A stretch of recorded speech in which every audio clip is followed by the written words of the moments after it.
Hi, it's Heather here, and I thought today I'd just talk a little bit about learning the piano.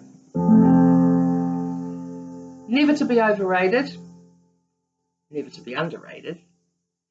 It's the fabulous instrument where you learn all things musical. You learn about technique,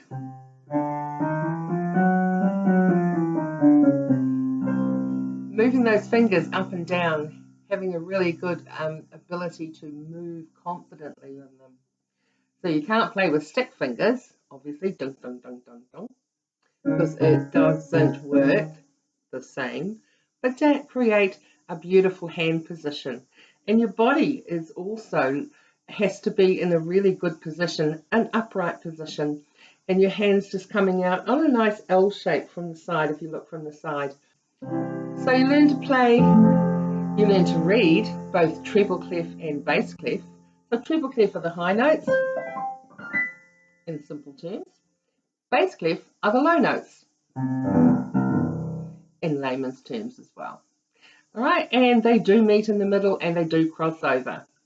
So some people learn by rote, where the teacher teaches you what notes to play in their order. Then you copy, and that's a brilliant way to learn.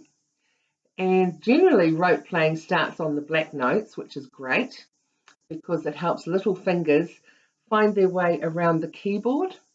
The black notes are in groups of 2s and 3s, so it's finding out that pattern and how they work, how they can see that pattern and what they're going to be doing and where they're going to be going. They can play all over the piano. Oops, way up there. So that's rote playing. Teacher shows, student copies, and they usually have an audio track as well that they can listen to, which I find is really helpful for my rote students. The next thing is learning to play the white notes. Now the white notes, A, B, C, D, E, F, G, and then we have A, B, C, D, E, F, G all over again. So the musical alphabet has only got 7 letters in it, and that makes it easy. And also the position of each of those notes is identical as we go up along the keyboard. So now the children are learning to read music, treble clef and bass clef. They're learning to play rote. And they can learn to play the white notes. I describe music as it's just a code. All it is just a code. And once we work out where those blobs are, which we call music notes, and where they are on the piano, a child is able to grasp, or an adult, because we can all do it. And you're never too young to learn. So yeah, it's gives you a really good basis, and as you go through the years of learning the piano and playing the piano confidently,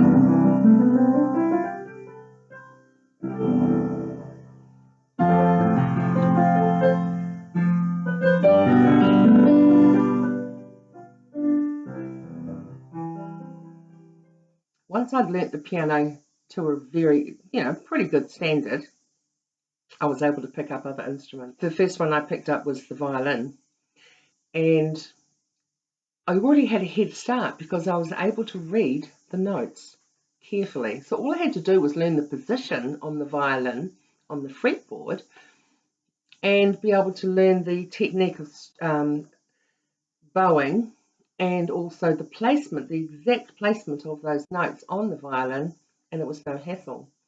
When I learnt the guitar, once again, I could already read the notes.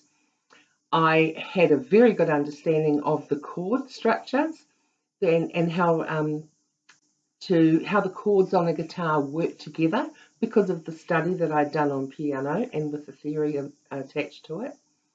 When I played saxophone, once again, it was easy.